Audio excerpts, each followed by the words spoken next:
feel free to let us know exactly what are the challenges, what are the problems. Thank you. Blackout is not a collapse. But blackout can result from collapse as well as disruptions. But this one we have had this year, we've had 4 of them, but they have not been collapsed, is disruption. And disruptions have been as a result of, there could be human factors, there could be equipment factors, there could be political factors, there could be other factors. For instance, sometime last month we had a blackout for a short while. It was due to, and we saw on social media, young men switching off the system. That's not the collapse. That's deliberate vandalization.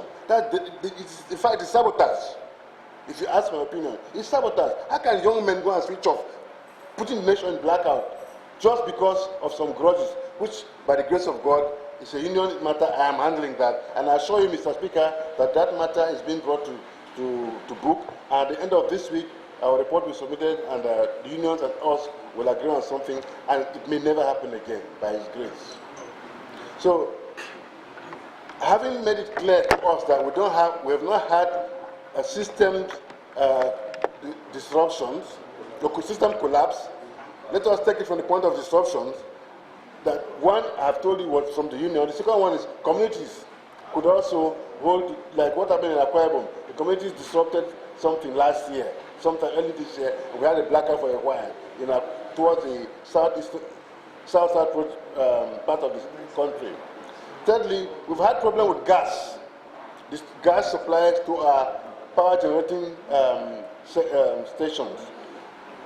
Gas supply has been a problem, but we are tackling that already because we're discussing with NNPC and NGC, National Gas Corporation. We've come into an agreement, and gas is flowing systematically now to the generating companies, and we're seeing a steady improvement in generation.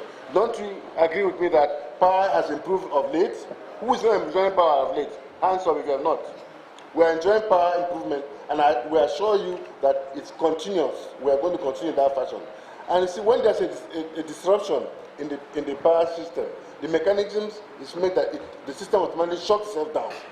If there's, for instance, there's gas shortage going to Gerugu, and the system notices that the supply is not adequate, it will shut down by itself automatically. So it's not a collapse at that point. It's because the system is made to shut down so as to cause us less damage. So it will go down if that happens. But essentially, we assure you, Mr. Speaker, that we have not had a system collapse this year, and we don't hope to have one because we're improving on our equipment daily. Permit me at this point to let the TCN, which is the main distributing agency, the transmission agency of our country, to give us a brief analysis of what has happened.